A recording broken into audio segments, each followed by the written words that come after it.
ਹਾਂਜੀ ਸਰ। ਹਾਂਜੀ ਫਿਰ ਹਾਂਜੀ ਬੱਚਿਓ, ਸਾਰਿਆਂ ਨੂੰ ਸਤਿ ਸ੍ਰੀ ਅਕਾਲ। ਜਿਸ ਤਰ੍ਹਾਂ ਕਿ ਤੁਹਾਨੂੰ ਪਹਿਲਾਂ ਹੀ ਇਨਫੋਰਮ ਕਰ ਦਿੱਤਾ ਗਿਆ ਸੀ, ਅੱਜ ਸਾਡੇ ਵਿੱਚ ਬਹੁਤ ਹੀ ਸਤਿਕਾਰਯੋਗ ਨਾਮਧਾਰੀ ਪੰਥ ਦੇ ਮਹਾਨ ਵਿਦਵਾਨ, ਬਹੁਤ ਉੱਚ ਕੋਟੀ ਦੇ ਵਿਦਵਾਨ ਮੈਂ ਕਹਾਂਗਾ, ਉਹ ਸਾਡੇ ਵਿੱਚ ਅੱਜ ਆਪਣੇ ਬਹੁਤ ਸਾਰੇ ਰੁਝੇਵਿਆਂ ਨੂੰ ਸੰਕੋਚ ਕੇ ਸਾਡੀ ਇੱਕ ਛੋਟੀ ਜਿਹੀ ਰਿਕੁਐਸਟ ਨੂੰ ਉਹ ਕਬੂਲਦਿਆਂ ਹੋਇਆਂ, ਸਾਡੀ ਛੋਟੀ ਜਿਹੀ ਅਰਜ਼ ਨੂੰ ਮੰਨ ਕੇ ਉਹਨਾਂ ਨੇ ਅੱਜ ਸਾਨੂੰ ਦਰਸ਼ਨ ਦੇਣ ਦੀ ਕਿਰਪਾ ਕੀਤੀ ਹੈ ਸਾਡੇ ਉੱਤੇ। ਸੋ ਅੱਜ ਉਹ ਪੇਸ਼ੈਂਸ ਦੇ ਉੱਪਰ ਆਪਣੇ ਵਿਚਾਰ ਤੁਹਾਨੂੰ ਦੱਸਣਗੇ ਕਿ ਆਪਾਂ ਧੀਰਜ, ਧੈਰਯ, ਜੋ ਪੇਸ਼ੈਂਸ ਹੈ ਉਹ ਆਪਾਂ ਕਿਸ ਤਰ੍ਹਾਂ ਰੱਖ ਸਕਦੇ ਹਾਂ, ਆਪਾਂ ਕਿਸ ਤਰ੍ਹਾਂ ਧੀਰਜ ਦੇ ਵਿੱਚ, ਸਬਰ ਦੇ ਵਿੱਚ ਰਹਿ ਸਕਦੇ ਹਾਂ। ਸੋ ਮੈਂ ਸਕੂਲ ਦੇ ਸਮੁੱਚੇ ਸਟਾਫ ਵੱਲੋਂ, ਪ੍ਰਿੰਸੀਪਲ ਸਰ, ਵਾਈਸ ਪ੍ਰਿੰਸੀਪਲ ਵੱਲੋਂ, ਬੱਚਿਆਂ ਵੱਲੋਂ, ਆਪਣੇ ਵੱਲੋਂ ਸੰਜੀ ਨੂੰ ਬਹੁਤ ਜੀ ਆਇਆਂ ਆਖਦਾ ਹਾਂ। ਸੋ ਹੁਣ ਸੰਜੀ ਨੂੰ ਮੈਂ ਬੇਨਤੀ ਕਰਾਂਗਾ ਉਹ ਆਪਣਾ ਲੈਕਚਰ ਸ਼ੁਰੂ ਕਰਨ ਜੀ।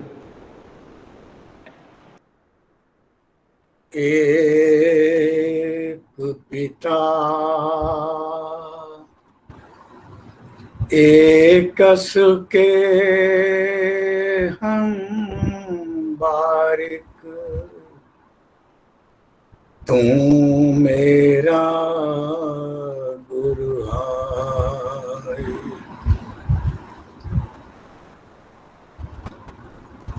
सत्कारयोग ਪ੍ਰਿੰਸੀਪਲ ਸਾਹਿਬ, ਵਾਈਸ ਪ੍ਰਿੰਸੀਪਲ ਸਾਹਿਬ, ਬੱਚਿਆਂ ਨੂੰ ਸਿੱਖਿਆ ਦਾ ਦਾਨ ਦੇਣ ਵਾਲੇ ਸਿੱਖਿਅਕ ਗਣ, ਵਿਦਿਆਰਥੀਓ, ਮੈਂ ਸਾਰਿਆਂ ਦਾ ਅੱਜ ਹੱਥ ਜੋੜ ਕੇ ਸਵਾਗਤ ਕਰਦਾ ਔਰ ਧੰਨਵਾਦੀ ਹਾਂ ਤੁਹਾਡੇ ਰੂਬਰੂ ਹੋਣ ਦਾ ਇੱਕ ਅਵਸਰ ਮਿਲਿਆ ਸਤਿਗੁਰ ਸੱਚੇ ਪਾਤਸ਼ਾਹ ਦੀ ਕਿਰਪਾ ਨਾਲ।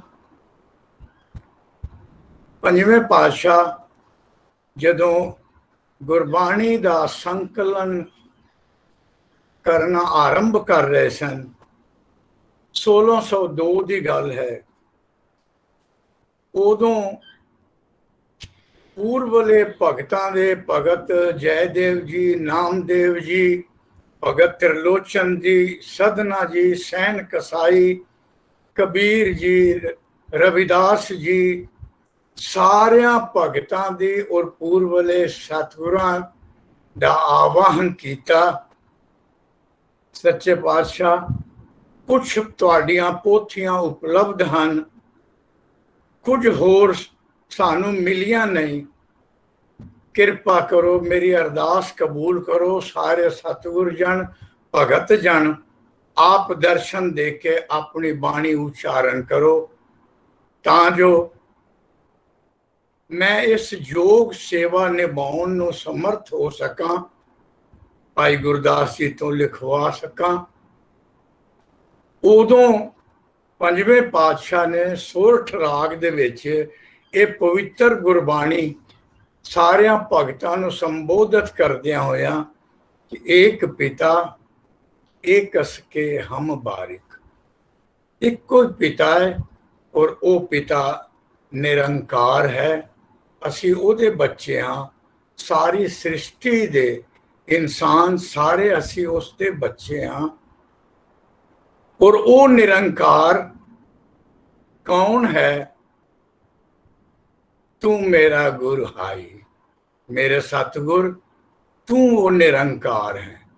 ਇਸ ਭਰੋਸੇ ਦੇ ਨਾਲ, ਇਸ ਵਿਸ਼ਵਾਸ ਦੇ ਨਾਲ ਆਪਣੇ ਸਤਿਗੁਰ ਦੇ ਚਰਨਾਂ ਦੇ ਪ੍ਰਤੀ ਸ਼ਰਧਾ ਰੱਖੀਏ ਔਰ ਇੱਕ ਇਹ ਭਾਵਨਾ ਕਿ ਸਾਰੀ ਸ੍ਰਿਸ਼ਟੀ ਦੇ ਜੀ ਇੱਕ ਪਰਮਾਤਮਾ ਦੇ ਸਿਰਜੇ ਹਨ। ਇਹ ਸੂਤਰ ਸਭ ਤੋਂ ਪਹਿਲਾਂ ਆਪਣੇ ਕੋਲ ਰੱਖ ਲੈਣਾ। ਉਚੇਰੀ ਸਿੱਖਿਆ ਵਾਸਤੇ ਮੇਰੇ ਬੱਚਿਓ, ਤੁਹਾਨੂੰ ਬਾਹਰ ਜਾਣਾ ਪਏਗਾ, ਤੁਹਾਨੂੰ ਜੌਬ ਵਾਸਤੇ ਬਾਹਰ ਜਾਣਾ ਪਏਗਾ। ਬਾਹਰ ਜਦੋਂ ਤੁਹਾਨੂੰ ਆਪਣੇ ਮਾਤਾ ਪਿਤਾ, ਭੈਣ ਭਰਾ ਕੋਈ ਨਹੀਂ ਦਿਸਣਗੇ, ਉਦੋਂ ਪੰਜਵੇਂ ਪਾਤਸ਼ਾਹ ਦੀ ਇਹ ਗੁਰਬਾਣੀ ਤੁਹਾਡੇ ਨਾਲ ਹੋਏਗੀ। ਤੁਹਾਨੂੰ ਲੱਗੇਗਾ ਸਾਰਾ ਸੰਸਾਰ ਤੇ ਮੇਰੇ ਭਰਾ ਭੈਣਾਂ ਹੀ ਹਨ, ਕੋਈ ਬਗਾਨਾ ਨਹੀਂ।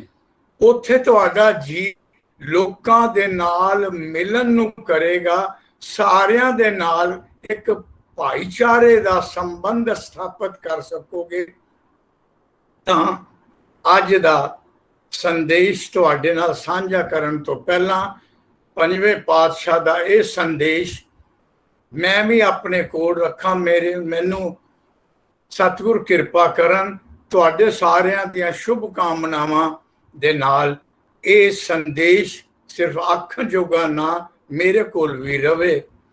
ਅਸੀਂ ਸਾਰੇ ਇੱਕ ਪਿਤਾ ਦੀ ਸੰਤਾਨ ਹਾਂ, ਕੋਈ ਬਗਾਨਾ ਨਹੀਂ। ਤੇ ਹੁਣ ਤੁਸੀਂ ਸਿੱਖਿਆ ਜਗਤ ਦੇ ਵਿੱਚ ਪ੍ਰਵੇਸ਼ ਕੀਤਾ। ਇੱਕ ਨਦੀ ਦਾ ਉਦਗਮ ਸਥਲ ਹੈ ਗੰਗੋਤਰੀ ਤੋਂ, ਜਿੱਥੋਂ ਦੀ ਨਦੀ ਗੰਗਾ ਦਾ ਉਦਗਮ ਹੋਇਆ, ਗੰਗਾ ਨਿਕਲੀ। ਤੁਹਾਡੀ ਉਹ ਅਵਸਥਾ ਹੈ, ਜੀਵਨ ਦਾ ਪਹਿਲਾ ਆਸ਼ਰਮ ਹੈ ਬ੍ਰਹਮਚਰਯ ਆਸ਼ਰਮ। ਹਜ਼ਾਰਾਂ ਸਾਲ ਪਹਿਲਾਂ ਜੀਵਨ ਦੇ 100 ਸਾਲ ਉਮਰ ਨੂੰ ਮਿੱਥ ਕੇ 4 ਹਿੱਸਿਆਂ ਦੇ ਵਿੱਚ ਵੰਡਿਆ ਗਿਆ ਤੇ ਉਹ ਪਹਿਲਾ ਤੁਹਾਡਾ ਆਸ਼ਰਮ ਵਿਦਿਆ ਅਧਿਐਨ ਦਾ ਆਸ਼ਰਮ ਇਹ ਬ੍ਰਹਮਚਰਯ ਆਸ਼ਰਮ ਹੈ। ਇਸ 25 ਸਾਲ ਦੀ ਤਕਰੀਬਨ ਉਮਰ ਦੇ ਵਿੱਚ ਸਾਰੇ ਜੀਵਨ ਨੂੰ ਜਿਉਣ ਯੋਗ ਲਾਜ਼ਮੀ ਜਿੰਨੇ ਤੱਤ ਹਨ, ਜਿੰਨੇ ਸਾਧਨ ਹਨ, ਉਹਨਾਂ ਸਾਧਨਾਂ ਦਾ ਸੰਗ੍ਰਹਿ ਤੁਸੀਂ ਕਰੋਗੇ। ਸਿਰਫ ਵਿਦਿਆ ਦਾ ਅਰਥ ਇਹ ਨਹੀਂ ਕਿ ਕਿਤਾਬਾਂ ਦਾ ਅੱਖਰ ਗਿਆਨ ਸਿਰਫ ਹੋ ਜਾਏ। ਅੱਖਰ ਗਿਆਨ ਹੋ ਜਾਏਗਾ, ਐਜੂਕੇਸ਼ਨ ਤੁਹਾਡੇ ਕੋਲ ਆ ਜਾਏਗੀ, ਪਰ ਲਰਨਿੰਗ ਆਉਣ ਵਾਸਤੇ ਤੁਹਾਨੂੰ ਆਪਣੇ ਅੰਦਰ ਗਹਿਰੇ ਵਿੱਚ ਪ੍ਰਵੇਸ਼ ਕਰਨਾ ਪਏਗਾ। ਜੀਵਨ ਨੂੰ ਬਹੁਤ ਕੁਝ ਚਾਹੀਦਾ ਹੈ, ਤੁਹਾਨੂੰ ਸਿੱਖਿਆ ਵੀ ਚਾਹੀਦੀ ਹੈ, ਪਰ ਜੇ ਸਿੱਖਿਆ ਤੇ ਹੀ ਇੱਕ ਮਾਤਰ ਧਿਆਨ ਤੁਸੀਂ ਤਾਂ ਤੁਹਾਡੀ ਸਿਹਤ ਮਾੜੀ ਹੋ ਸਕਦੀ ਹੈ ਔਰ ਤੁਸੀਂ ਜੀਵਨ ਦਾ ਆਨੰਦ ਨਹੀਂ ਲੈ ਸਕੋਗੇ। ਜੇ ਸਿਰਫ ਸਿੱਖਿਆ ਔਰ ਸਿਹਤ ਦੇ ਉੱਤੇ ਧਿਆਨ ਦਿੱਤਾ ਤੇ ਸ਼ਾਇਦ ਆਪਣੇ ਪਰਿਵਾਰਜਨ, ਆਪਣੇ ਕੁਟੁੰਬਜਨ, ਆਪਣੇ ਸਮਾਜ ਦੇ ਲੋਕਾਂ, ਆਪਣੇ ਰਾਸ਼ਟਰ ਦੇ ਲੋਕਾਂ ਦੇ ਪ੍ਰਤੀ, ਆਪਣੇ ਪੰਥ ਦੇ ਪ੍ਰਤੀ ਜੋ ਜ਼ਿੰਮੇਵਾਰੀਆਂ ਦਾ ਚੇਤਨਾਪੂਰਨ ਨਿਰਵਾਹ ਦਾ ਕਰਤੱਵ ਤੁਹਾਡਾ ਹੈ, ਉਸ ਤੋਂ ਵਾਂਝਿਆ ਰਹਿ ਜਾਓਗੇ। ਇਸ ਕਰਕੇ ਇਸ ਉਮਰ ਦੇ ਵਿੱਚ ਤੁਹਾਨੂੰ ਬਹੁਤ ਕੁਝ ਚਾਹੀਦਾ ਹੈ। ਤੁਹਾਡੇ ਸਾਹਮਣੇ ਜੀਵਨ ਦੀ ਸਫਲਤਾਵਾਂ ਦੀਆਂ ਅਸੀਮ ਸੰਭਾਵਨਾਵਾਂ ਦੇ ਰਾਹ ਖੁੱਲਣਗੇ। ਕਈ ਰਾਹ ਤੁਹਾਨੂੰ ਅੱਗੋਂ ਦਿਸਣਗੇ ਚੱਲ ਕੇ, ਖੇਡਾਂ ਦਾ ਰਾਹ, ਸੰਗੀਤ ਦਾ ਰਾਹ, ਭੂਗੋਲ ਜੀਓਗ੍ਰਾਫੀ ਦਾ ਰਾਹ, ਹਿਸਟਰੀ ਦਾ, ਅੰਗਰੇਜ਼ੀ ਦਾ, ਸਾਇੰਸ ਦਾ, ਆਰਟਸ ਦਾ, ਚੰਗਾ ਅਰਥ ਸ਼ਾਸਤਰੀ ਹੋ ਜਾਣ ਦਾ। ਕਈ ਰਾਹਾਂ ਤੁਹਾਡੇ ਸਾਹਮਣੇ ਵਿਕਲਪ ਬਣ ਕੇ ਖਲੋਣਗੀਆਂ, ਉਹਨਾਂ ਵਿੱਚੋਂ ਕਿਸੇ ਨੂੰ ਚੁਣਨਾ ਤੁਹਾਡੇ ਸਾਹਮਣੇ ਕਈ ਰਾਹਾਂ ਆਉਣਗੀਆਂ, ਪਰ ਉਹਨਾਂ ਨੂੰ ਚੁਣਨ ਦੀ ਸਮਰੱਥਾ ਤੁਹਾਡੇ ਅੰਦਰ ਆਏ। ਇਸ ਕਰਕੇ ਇਸ 25 ਸਾਲ ਦੀ ਉਮਰ ਦੇ ਵਿੱਚ ਇੱਕ ਪੁਰਸ਼ਾਰਥ ਤੁਹਾਨੂੰ ਆਪਣੇ ਅੰਦਰ ਅਭਿਆਸ ਦੇ ਰੂਪ ਦੇ ਵਿੱਚ ਲਿਆਉਣਾ ਪਏਗਾ ਕਿ ਅਸੀਂ ਜੀਵਨ ਨੂੰ ਇੱਕ ਸੰਤੁਲਿਤ ਮਾਰਗ ਦੇ ਉੱਤੇ ਟੋਰਨਾ ਹੈ। ਸਾਡਾ ਜੀਵਨ ਕਦੀ ਰਾਹ ਦੇ ਉੱਤੇ, ਸੜਕ ਦੇ ਉੱਤੇ ਦੌੜਦੀਆਂ ਹੋਈਆਂ ਗੱਡੀਆਂ ਮਾੜਾ ਜਿਹਾ ਉਹਨਾਂ ਦਾ ਸੰਤੁਲਨ ਵਿਗੜ ਜਾਏ, ਸਟੀਅਰਿੰਗ ਦਾ, ਦੁਰਘਟਨਾ ਹੋ ਜਾਏਗੀ, ਸ਼ਾਇਦ ਜੀਵਨ ਦਾ ਅੰਤ ਵੀ ਹੋ ਜਾਏ। ਇਸ ਕਰਕੇ ਇਹ ਜ਼ਿੰਦਗੀ ਇੱਕ ਯਾਤਰਾ ਹੈ ਔਰ ਯਾਤਰਾ ਦੇ ਆਰੰਭ ਦੇ ਵਿੱਚ ਮੈਨੂੰ ਖੁਸ਼ੀ ਹੈ ਕਿ ਤੁਹਾਡੇ ਨਾਲ ਮੈਂ ਸੰਬੋਧਿਤ ਹੋ ਰਿਹਾ। ਸ਼ਾਇਦ ਇਹ ਕੁਝ ਗੱਲਾਂ ਜੀਵਨ ਦੇ ਵਡੇਰੀ ਉਮਰਾਂ ਤੱਕ ਜੇ ਤੁਹਾਨੂੰ ਚੇਤੇ ਰਹਿਣ ਤੇ ਤੁਹਾਡੇ ਜੀਵਨ ਦੇ ਵਿੱਚ ਇੱਕ ਸ਼ਕਤੀ ਬਣ ਕੇ ਸਤਿਗੁਰਾਂ ਦੀ ਕਿਰਪਾ ਦੇ ਨਾਲ ਤੁਹਾਡੇ ਨਾਲ ਰਹਿਣਗੀਆਂ। ਤਾਂ ਅੱਜ ਸਿੱਖਿਆ ਦੇ ਇਸ ਸਤਰ ਦੇ ਵਿੱਚ ਤੁਹਾਨੂੰ ਸਿੱਖਿਆ ਵੀ ਚਾਹੀਦੀ ਹੈ, ਤੁਹਾਨੂੰ ਸਿਹਤ ਵੀ ਚਾਹੀਦੀ ਹੈ, ਤੁਹਾਨੂੰ ਧਨ ਵੀ ਚਾਹੀਦਾ ਹੈ, ਪਰਿਵਾਰ ਦੇ ਕੁਟੁੰਬ ਵੀ ਚਾਹੀਦੇ ਨੇ। ਉਹ ਰਿਸ਼ਤੇ ਕਿਵੇਂ ਨਿਭਾਈਦੇ ਨੇ। ਤੁਸੀਂ ਕੱਲ ਨੂੰ ਵੱਡੇ ਹੋਗੇ, ਮੇਰੀਆਂ ਬੱਚੀਆਂ, ਮੇਰੇ ਬੱਚੇ, ਤੁਹਾਡਾ ਇੱਕ ਜੀਵਨ ਸਾਥੀ ਮਿਲੇਗਾ, ਉਸ ਦੇ ਨਾਲ ਤੁਹਾਡੀ ਐਡਜਸਟਮੈਂਟ, ਤੁਹਾਡੀ ਕੰਪਰੋਮਾਈਜ਼ ਕਿਵੇਂ ਕਰ ਸਕੋਗੇ। ਅੱਜ ਅਭਿਆਸ ਦਾ ਸਮੇਂ ਹੈ, ਅਜੇ ਸਮਾਂ ਤੁਹਾਡੇ ਕੋਲ ਹੈ। ਜ਼ਿੰਦਗੀ ਦੀ ਕਈ ਚੁਣੌਤੀਆਂ ਜਦੋਂ ਤੁਹਾਡੇ ਸਾਹਮਣੇ ਆਉਣਗੀਆਂ, ਉਦੋਂ ਤੁਹਾਡੇ ਅੰਦਰ ਦਾ ਇੱਕ ਭਾਵ ਤੁਹਾਨੂੰ ਸਹਾਈ ਹੋਵੇਗਾ। ਤੁਸੀਂ ਆਪਣੇ ਅੰਦਰ ਹਮੇਸ਼ਾ ਇਸ ਚੀਜ਼ ਨੂੰ ਧਿਆਨ ਰੱਖਣਾ ਕਿ ਜੀਵਨ ਦੇ ਵਿੱਚ ਸਿੱਖਿਆ ਦਾ ਅਰਥ ਸਿਰਫ ਅੱਖਰਾਂ ਦਾ ਗਿਆਨ ਨਹੀਂ। ਐਜੂਕੇਸ਼ਨ ਔਰ ਲਰਨਿੰਗ ਵਿੱਚ ਇੱਕ ਮੌਲਿਕ ਭੇਦ ਹੈ, ਉਸ ਭੇਦ ਨੂੰ ਸਮਝ ਲੈਣਾ। ਸਿੱਖਿਆ ਸਾਨੂੰ ਆਖਦੀ ਹੈ, ਭੌਤਿਕ ਸਿੱਖਿਆ, ਕਿ ਅੰਬ ਮਿੱਠੇ ਹੁੰਦੇ ਹਨ, ਰੀਠੇ ਕੌੜੇ ਹੁੰਦੇ ਹਨ, ਇਹ ਸਿੱਖਿਆ ਦਾ ਸੱਤਰ ਹੈ। ਪਰ ਲਰਨਿੰਗ ਤੁਹਾਨੂੰ ਆਖਦੀ, ਜੇ ਮੇਰਾ ਗੁਰੂ ਨਾਨਕ ਆਖਦਾ ਮਰਦਾਨਿਆ ਦਰਖਤ ਦੇ ਉੱਤੇ ਚੜ ਜਾ, ਝਾੜ ਰੀਠੇ ਨਾਥਾਂ ਨੂੰ, ਇਹਨਾਂ ਸਿੱਧਾਂ ਨੂੰ ਮਿੱਠੇ ਪਦਾਰਥ ਛਕਾ ਦੇ ਤਾਂ ਰੀਠੇ ਮਿੱਠੇ ਹੋ ਸਕਦੇ ਨੇ। ਇਹ ਲਰਨਿੰਗ ਦੀ ਗੱਲ ਹੈ, ਇਹ ਗਿਆਨ ਦੀ ਗੱਲ ਹੈ। ਇਹ ਤੁਹਾਡੇ ਕੋਲ ਤਾਂ ਆਏਗੀ ਜਦੋਂ ਤੁਸੀਂ ਆਪਣੀ ਰਾਹ ਤੇ, ਸਤਿਗੁਰ ਦੇ ਦਿੱਤੇ ਰਾਹ ਤੇ ਜੁੜੇ ਵੀ ਰਹੋਗੇ। ਤਾਂ ਜੀਵਨ ਦੇ ਵਿੱਚ ਸਫਲਤਾ ਲਈ ਮੁੱਖ ਦੋ ਪਾਇਦਾਨ, ਓਨਲੀ 2 dimensions of success। ਪਹਿਲਾ, ਇੱਕ ਦ੍ਰਿੜ ਸੰਕਲਪ ਤੁਹਾਡੇ ਕੋਲ ਹੋਣਾ ਚਾਹੀਦਾ ਹੈ। ਦੂਸਰਾ, ਧੈਰਜ ਹੋਣਾ ਚਾਹੀਦਾ ਹੈ। ਸੰਕਲਪ ਸੁਪਨੇ ਹਨ, ਜ਼ਿੰਦਗੀ ਦੇ ਸੁਪਨੇ ਸਾਰੇ ਅਸੀਂ ਦੇਖੇ। ਤੁਹਾਡੀ ਉਮਰ ਦੇ ਵਿੱਚ ਮੈਂ ਵੀ ਸ਼ਾਇਦ ਕਈ ਸੁਪਨੇ ਵੇਖੇ ਸਨ, ਔਰ ਮੈਂ ਆਪਣੀ ਜ਼ਿੰਦਗੀ ਦੇ ਵਿੱਚ ਤੁਹਾਡੇ ਜਿਹੇ ਕਈ ਬੱਚਿਆਂ ਦੀ ਅੱਖਾਂ ਦੇ ਵਿੱਚ ਉਹਨਾਂ ਸੁਪਨਿਆਂ ਨੂੰ ਲਿਖਣ ਦੀ ਕੋਸ਼ਿਸ਼ ਵੀ ਕੀਤੀ ਹੈ। ਇਹ ਸੁਪਨੇ ਉਹ ਨਹੀਂ ਹੁੰਦੇ ਜਿਹੜੇ ਸੁੱਤਿਆਂ ਪਿਆਂ ਬੰਦ ਅੱਖਾਂ ਨਾਲ ਵੇਖੀਦਾ। ਇਹ ਸੁਪਨੇ ਉਹ ਹੁੰਦੇ ਹਨ ਜੋ ਆਪਣੇ ਪੂਰੇ ਹੋਸ਼ ਵਿੱਚ, ਪੂਰੀ ਚੇਤਨਾ ਦੇ ਵਿੱਚ ਜੀਵਨ ਨੂੰ ਸੰਯੋਜਿਤ ਕਰਨ ਦਾ, ਜੀਵਨ ਨੂੰ ਸੰਤੁਲਿਤ ਕਰਨ ਲਈ ਤੁਸੀਂ ਵੇਖੋਗੇ, ਜੀਵਨ ਨੂੰ ਸਫਲ ਕਰਨ ਲਈ ਤੁਸੀਂ ਵੇਖੋਗੇ। ਉਹ ਸੁਪਨੇ ਹਨ, ਉਹ ਸੰਕਲਪ ਹਨ। ਆਪਣੇ ਸੰਕਲਪ ਦੇ ਉੱਤੇ ਦ੍ਰਿੜ ਰਹਿਣਾ। ਹੋ ਸਕਦਾ ਹੈ ਤੁਹਾਡੇ ਅੰਦਰ ਕਾਬਲੀਅਤ ਤੁਹਾਨੂੰ ਕਿਸੇ ਹੋਰ ਪਾਸੇ ਲਿਜਾਣਾ ਚਾਹੁੰਦੀ ਹੋਵੇ। ਤੁਸੀਂ ਚਾਹੁੰਦੇ ਹੋਵੋ ਕਿ ਮੈਂ ਇੱਕ ਚੰਗਾ ਇਤਿਹਾਸਕਾਰ ਬਣਾ। ਤੁਸੀਂ ਸ਼ਾਇਦ ਚਾਹੁੰਦੇ ਹੋਵੋ ਮੈਂ ਇੱਕ ਚੰਗਾ ਅਰਥ ਸ਼ਾਸਤਰੀ ਬਣਾ। ਦੇਸ਼ ਦੀ ਡੁੱਬਦੀ ਹੋਈ ਅਰਥ ਵਿਵਸਥਾ ਨੂੰ ਮੈਂ ਇੱਕ ਸੁਚਾਰੂ ਮਾਰਗ ਦੇ ਸਕਾਂ, ਸ਼ਾਇਦ ਮੈਂ ਸੰਭਾਲ ਸਕਾਂ, ਵੱਡਾ ਹੋ। ਪਰ ਤੁਹਾਡੇ ਮਾਤਾ ਪਿਤਾ ਜਾਂ ਤੁਹਾਡੇ ਕੁਟੁੰਬਜਨ ਨੂੰ ਆਖਣ, ਤੁਹਾਨੂੰ ਸਾਇੰਸ ਦਾ ਵਿਦਿਆਰਥੀ ਬਣਨ ਨੂੰ ਆਖਣ, ਤੁਹਾਡਾ ਤਾਲਮੇਲ ਵਿਗੜ ਜਾਏ, ਤੁਹਾਡੀ ਰੁਚੀ ਵਿਗੜ ਜਾਏ, ਤੁਹਾਡਾ ਇੰਟਰਸਟ ਵਿਗੜ ਜਾਏ, ਔਰ ਤੁਸੀਂ ਨਾ ਵਿਗਿਆਨਿਕ ਬਣ ਸਕੋ ਔਰ ਨਾ ਤੁਸੀਂ ਅਰਥ ਸ਼ਾਸਤਰੀ ਬਣ ਸਕੋ। ਇਸ ਕਰਕੇ ਆਪਣੇ ਸੰਕਲਪ ਰੱਖੋਗੇ ਤਾਂ ਉਸ ਸੰਕਲਪ ਸ਼ਕਤੀ ਦੇ ਨਾਲ ਆਪਣੇ ਮਾਤਾ ਪਿਤਾ ਨੂੰ ਵੀ ਤੁਸੀਂ ਕਨਵਿੰਸ ਕਰ ਸਕੋਗੇ ਔਨ ਦਾ ਰਾਈਟ ਪਾਥ। ਮੈਂ ਇੱਕ ਸਹੀ ਮਾਰਗ ਤੇ ਹਾਂ, ਮੈਨੂੰ ਚੱਲਣ ਦਿਓ। ਤੁਸੀਂ ਅਗਰ ਸਹਿਯੋਗ ਦੇ ਸਕਦੇ ਹੋ ਤੇ ਇਸ ਮਾਰਗ ਦੇ ਉੱਤੇ ਮੈਨੂੰ ਸਹਿਯੋਗ ਦੇ ਦਿਓ ਤਾਂ ਕਿ ਮੈਂ ਆਪਣੇ ਮੁਕਾਮ ਨੂੰ ਪ੍ਰਾਪਤ ਕਰ ਸਕਾਂ। ਮੈਨੂੰ ਆਪਣੇ ਰਾਹ ਤੋਂ, ਆਪਣੇ ਮਾਰਗ ਤੋਂ, ਆਪਣੇ ਸੰਕਲਪ ਤੋਂ ਡੁਲਾਉਣ ਦੀ ਕੋਸ਼ਿਸ਼ ਨਾ ਕਰੋ। ਇਹ ਪਹਿਲਾ ਪਾਇਦਾਨ ਤੁਹਾਡੇ ਜੀਵਨ ਦੇ ਵਿੱਚ ਸੰਕਲਪ ਦਾ ਕਿ ਤੁਸੀਂ ਕੀ ਹੋਣਾ ਚਾਹੁੰਦੇ ਹੋ। ਦੂਸਰਾ ਪਾਇਦਾਨ ਧੈਰਜ ਦਾ, ਜੋ ਬਹੁਤ आवश्यक ਹੈ, ਬਹੁਤ ਜ਼ਰੂਰੀ ਹੈ। ਤੁਸੀਂ ਸਿੱਖਿਆ ਅਰਜਤ ਕਰ ਰਹੇ ਹੋ, ਇਮਤਿਹਾਨ ਆਉਂਦੇ ਨੇ, ਤੁਹਾਡੀਆਂ ਆਸ਼ਾਵਾਂ ਹੁੰਦੀਆਂ ਹਨ ਕਿ ਇਸ ਵਾਰ ਮਿਹਨਤ ਬਹੁਤ ਕੀਤੀ ਹੈ, 90% ਮਾਰਕਸ ਮੇਰੇ ਜ਼ਰੂਰ ਹੋਣੇ ਚਾਹੀਦੇ ਹਨ। ਘਰਦਿਆਂ ਦੀਆਂ ਵੀ ਆਸ਼ਾਵਾਂ ਨੇ, ਪਰ ਦੁਰਯੋਗ ਦੇ ਨਾਲ ਤੁਹਾਡੇ ਮਾਰਕਸ 80% ਦੇ ਨੇੜੇ ਰਹਿ ਜਾਂਦੇ ਨੇ ਸਿਮਟ ਕੇ, 70% ਦੇ ਨੇੜੇ ਰਹਿ ਜਾਂਦੇ ਹਨ। ਧੱਕਾ ਲੱਗਦਾ ਹੈ।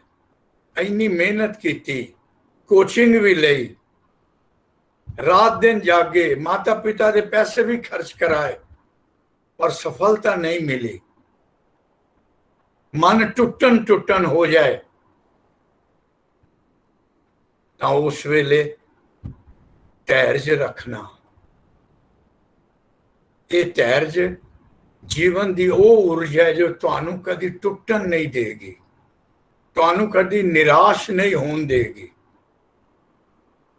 इस धैर्य के सहारे जिंदगी नू फिर जित सकते हो और अपने आप नू उस वेले समझा लेना कि मैं हारिया नहीं,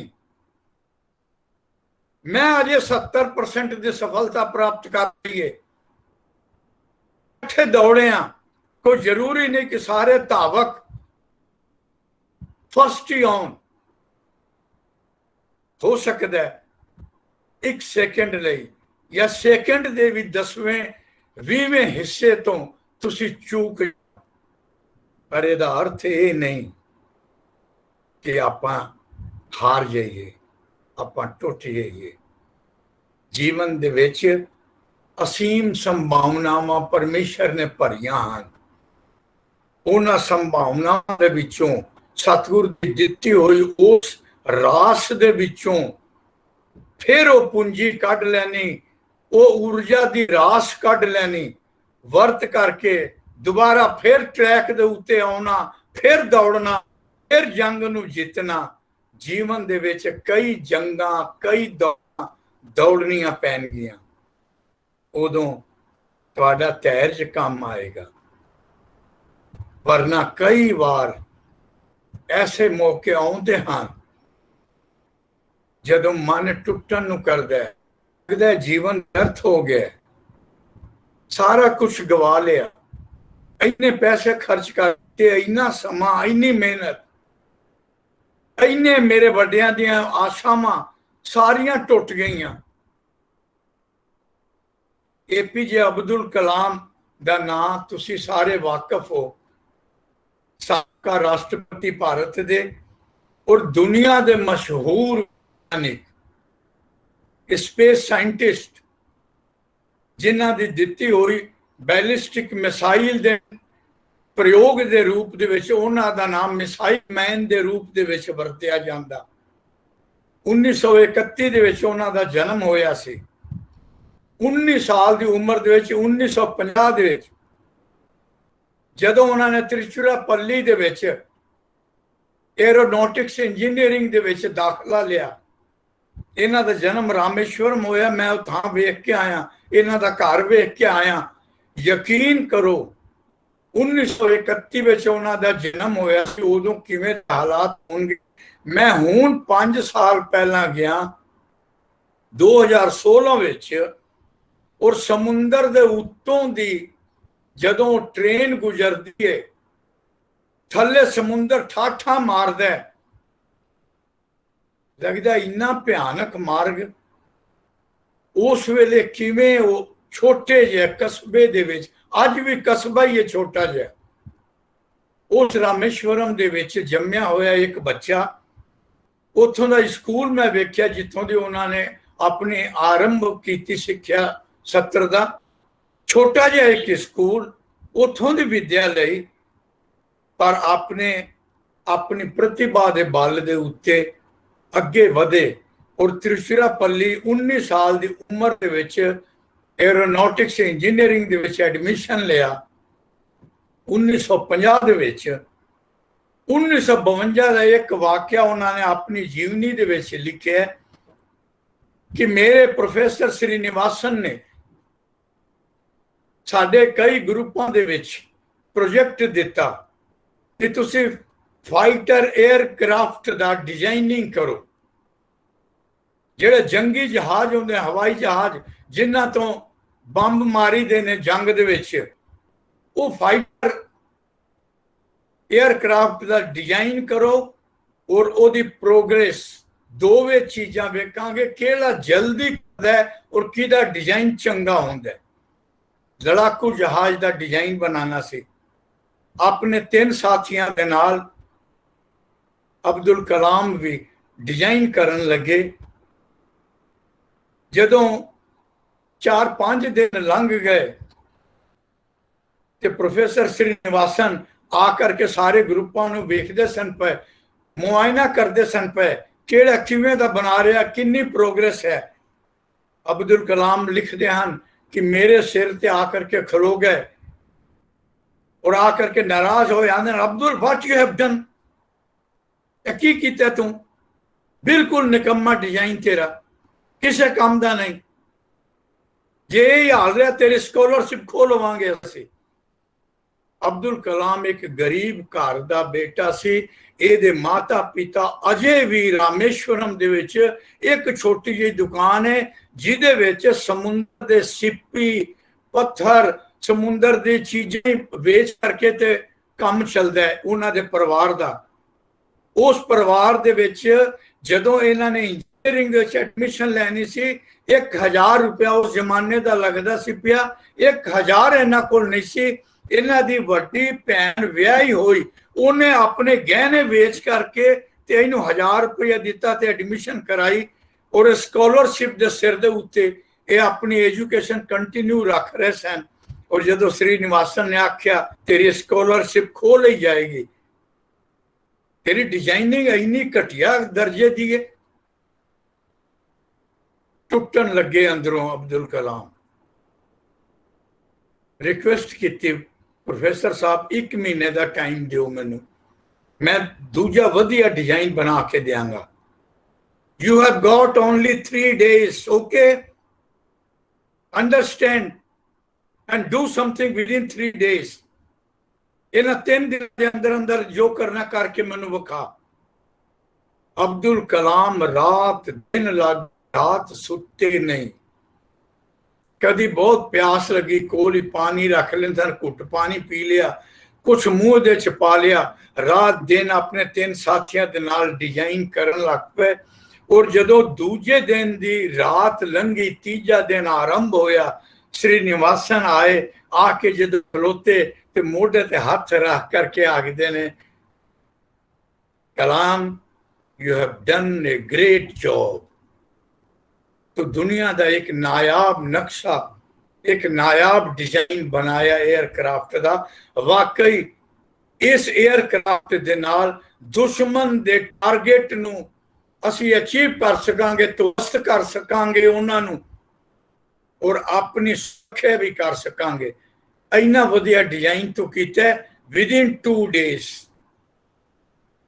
1-2 दिन पहला दा समा जदों दिल टुट रहा सी और 2 दिन दे अंदर धैर्य रखिया तो वही अब्दुल कलाम उसे प्रोफेसर ने वाह वाही की। और फिर एक मौका उन्हां दे नाल आया 1958 दे विच इंजीनियरिंग कर लई। छोटे हुंदियां लिखदे हैं कि जदों मैं आकाश दे उड़दियां पंखियां नूं वेखदा सां उदों मेरा भी जी करदा सी मैं आकाश दे विच उड़ां, मैं हवाई जहाज चलावां। उदों फ्लाइट लेफ्टिनेंट दी जॉब दी निकली सी, देहरादून इंटरव्यू होनी सी। अब्दुल कलाम रामेश्वरम तो चल के देहरादून पहुंचे। एजुकेशन इन्हां कोल बहुत चंगी सी, पर शरीर दे पक्षों मार खा गए, इंटरव्यू दे विच रिजेक्ट हो गए।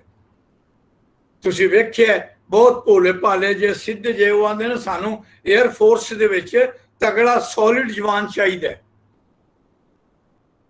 रिजेक्ट हो गए। जदों उदों देहरादून तो निकले किस तरह भौंदे आखदे मेरी अखां दे अगे नेरा छा गया क्योंकि मेरा सपना टुट गया। मैं किस तरह ऋषिकेश पहुंच गया मैनू नहीं पता। लक्ष्मण झूला मैं लंघ गया, ਉਹਦੇ ਨਾਲ ਦੀ पहाड़ी सी, मैं पहाड़ी के उत्ते चढ़न लग पिया कि मना हुण जीवन का फायदा नहीं कोई भी। इन्ना पढ़ के इन्नी मेहनत करके मेरी नौकरी नहीं लगी, इस तो मर जाना चंगा। घर वाले सोचते सन कि बस हुण 1 साल रह गए, हुण 6 महीने रह गए, बच्चे की नौकरी वधिया लगेगी, वधिया कमाई होएगी, साडे घर की मानसिक अवस्था दे विच सुधार होएगा। मेरी तो नौकरी नहीं लगी, मैं रिजेक्ट हो गया। पहाड़ी दे उत्ते चढ़े कि मैं उत्तों छाल मार के गंगा दे विच सुसाइड कर लवां। और उदों साधु आश्रम दे महंत रत्नानंद गिरी उन्होंने वेख्या कि एक नौजवान जेड़ा बिल्कुल बावड़ा जिहा होया होया, कुछ उन्होंने वेख के पता लग जाता है कि कोई आत्म हत्या नूं मन जिन्हें बना लिया होवे, उन्होंने कोई बंदा नहीं चंगी तरह वो कोई नज़ारा नहीं वेख सकता, इंजॉय नहीं करता, चेहरे दे उत्ते सिर्फ मौत नचदी होंदी है। और ये रत्नानंद गिरी ने वेख्या, उस बच्चे दे नाल उहदे पिछे वॉक करन निकले सन। सवेर दा टाइम सी, जदों बच्चा पहाड़ी दे उत्ते चढ़ करके और थले गंगा दे छाल मारन नूं तैयारी की, उदों जाकर के हाथ फड़ लिया। बच्चा तू की करन लगे? महात्मा जी, मेरे जीवन का कोई औचित्य नहीं रह गया, कोई मंतव नहीं हुण रह गया।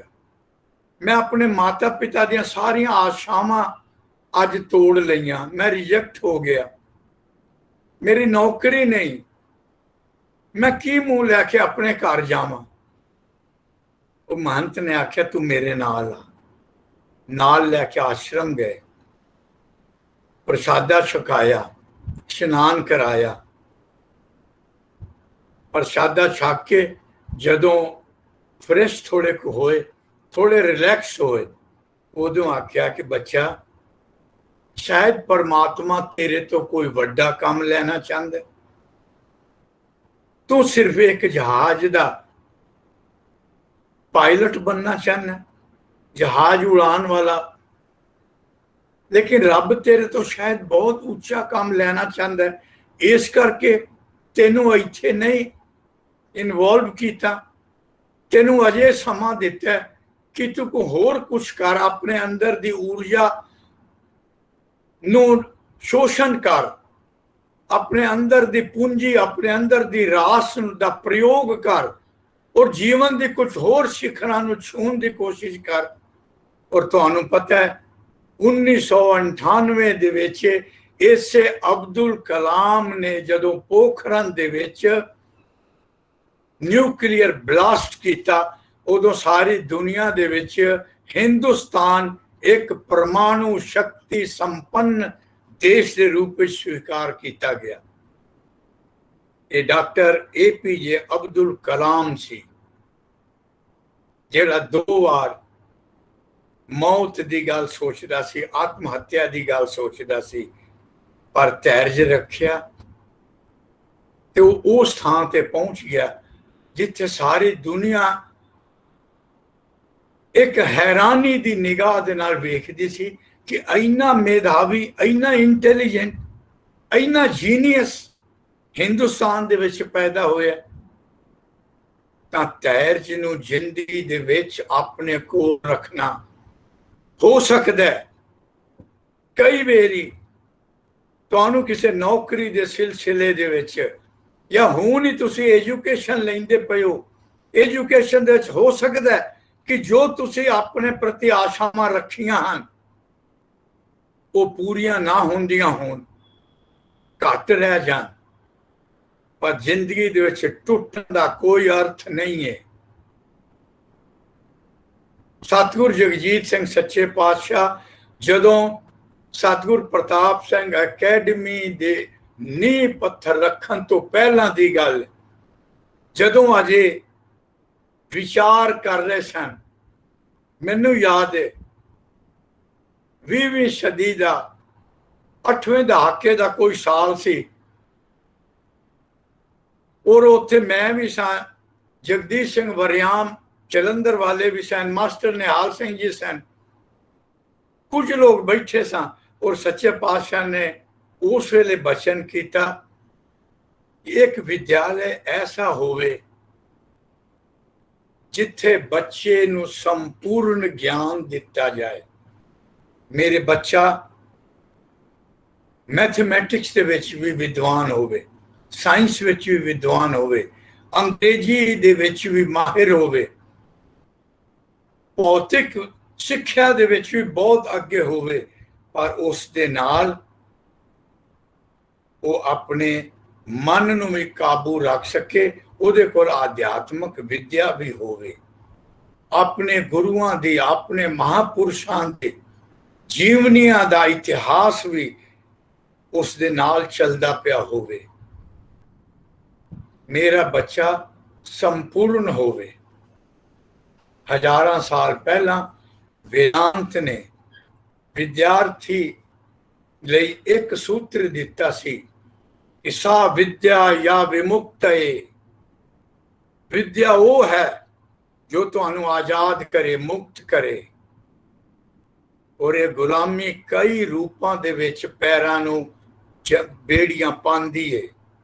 ਗਰੀਬੀ, ਭੁੱਖ, ਗੁਲਾਮੀ, ਬੇਰੁਜ਼ਗਾਰੀ, बीमारी, समाज के प्रति उदासीनता, चरित्रहीनता, कई कई गुलामियां हैं। उन्हां सारियां तो आजाद आपां होना। विद्या दा ते यह अर्थ है कि असी आजाद होना है। सा विद्या या विमुक्त है, जो मुक्त करे तुहानू वो विद्या है। सिर्फ अखर दी विद्या किताबां दी लै करके ना टिक जाना, उत्थे ना रुक जाना।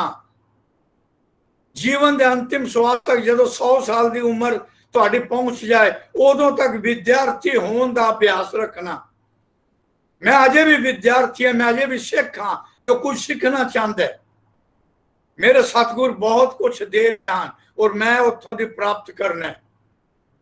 अपने जीवन दे विच वो धैर्य रखना। माफ करना, समा हो गया, गल्लां बहुत ने, विषय ऐसा तुसी दे दिता धैर्य दा, ये 1 घंटे विच भी मुकना नहीं। पर जे हुक्म करो तो मैं इत्थे समाप्त करना। हाँ जी हरपाल जी। हाँ जी संजी, ਆਪਾਂ ਅੱਜ ਇੱਥੇ ਸਮਾਪਤ ਕਰ ਲੈਂਦੇ ਆ। ਆਪਾਂ ਫਿਰ ਕਿਸੇ ਦਿਨ ਅੱਗੇ ਫਿਰ ਕੰਟੀਨਿਊ ਕਰ ਲਵਾਂਗੇ ਜੀ। बहुत बहुत धन्यवाद। हाँ जी, वाइस प्रिंसिपल साहब ਨੂੰ ਬੇਨਤੀ ਕਰਾਂਗਾ ਉਹ ਕੁਝ ਕਹਿਣ ਜੀ। ਸਤਿ ਸ਼੍ਰੀ ਅਕਾਲ ਸਾਰਿਆਂ ਨੂੰ ਅਤੇ ਨਿੱਘਾ ਸਵਾਗਤ ਸੰਤ ਗੁਰਬਚਨ ਸਿੰਘ ਜੀ, ਜਿਨ੍ਹਾਂ ਨੇ ਸਾਡੇ ਨਾਲ ਜ਼ਿੰਦਗੀ ਦਾ ਸਭ ਤੋਂ ਬੇਸਿਕ ਸਿਧਾਂਤ ਜੋ ਪੇਸ਼ੈਂਸ, ਜਿਹਦੇ ਬਿਨਾ, ਧੀਰਜ ਬਿਨਾ, ਧੈर्य ਬਿਨਾ, ਜਿਹਦੇ ਬਿਨਾ ਮੈਨੂੰ ਲੱਗਦਾ ਹੈ ਜ਼ਿੰਦਗੀ ਦੇ ਅਸੀਂ ਕਿਸੇ ਵੀ ਪੱਖ ਤੇ ਅੱਗੇ ਵੱਧ ਨਹੀਂ ਸਕਦੇ।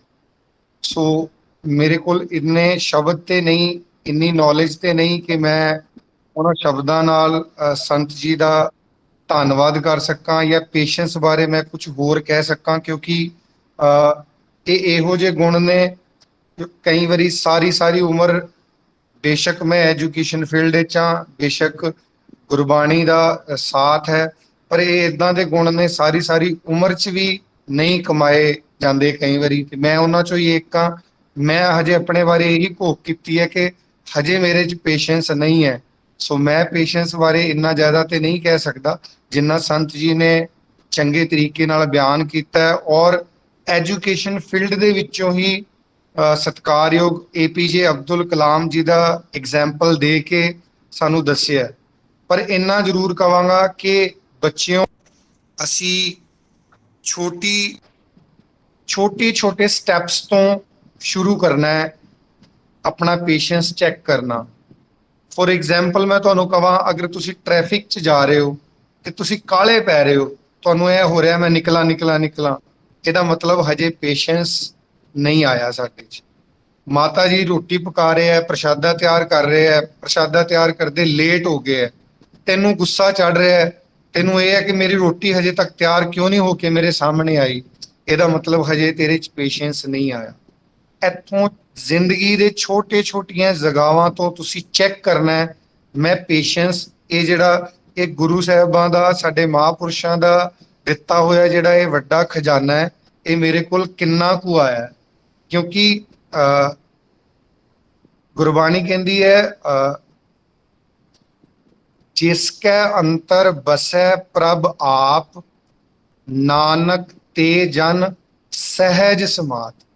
ਸਹਿਜ ਵਿੱਚ ਆ ਜਾਂਦੇ ਨੇ, ਕਾਲੇ ਨਹੀਂ ਪੈਂਦੇ, ਬਹੁਤੇ ਗੁੱਸੇ 'ਚ ਨਹੀਂ, ਮਤਲਬ ਗੁੱਸਾ ਤੇ ਬਹੁਤ ਵੱਡਾ ਸ਼ਬਦ ਹੈ। ਸੋ ਮੈਂ ਇਹੀ ਕਹਿਣਾ ਚਾਹਾਂਗਾ ਬੱਚਿਓ, ਅੱਜ ਦਾ ਇਹ ਸੈਮੀਨਾਰ ਤਾਂ ਸਫਲਾ ਹੋਏਗਾ ਜੇ ਅਸੀਂ ਚੈੱਕ ਕਰਾਂਗੇ ਕਿ ਮੈਂ ਪੇਸ਼ੈਂਸ 'ਚ ਕਿੱਥੇ ਕਿੱਥੇ ਖੜਿਆ।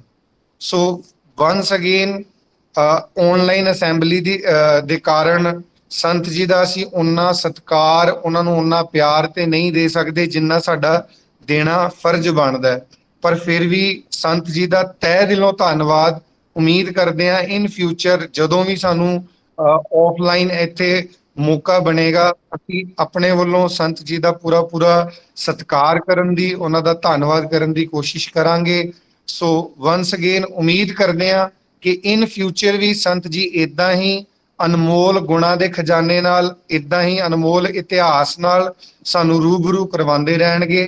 ਤੇ ਬੱਚਿਆਂ ਤੋਂ ਔਰ ਆਪਣੇ ਆਪ ਤੋਂ ਮੈਂ ਇਹ ਉਮੀਦ ਰੱਖਦਾ ਕਿ ਅਸੀਂ ਇਹਨਾਂ ਚੀਜ਼ਾਂ ਨੂੰ ਆਪਣੀ ਜ਼ਿੰਦਗੀ 'ਚ ਜਦੋਂ ਤੱਕ ਲਾਗੂ ਨਹੀਂ ਕਰਾਂਗੇ ਤਾਂ ਤੱਕ ਕੋਈ ਫਾਇਦਾ ਨਹੀਂ ਹੋਏਗਾ।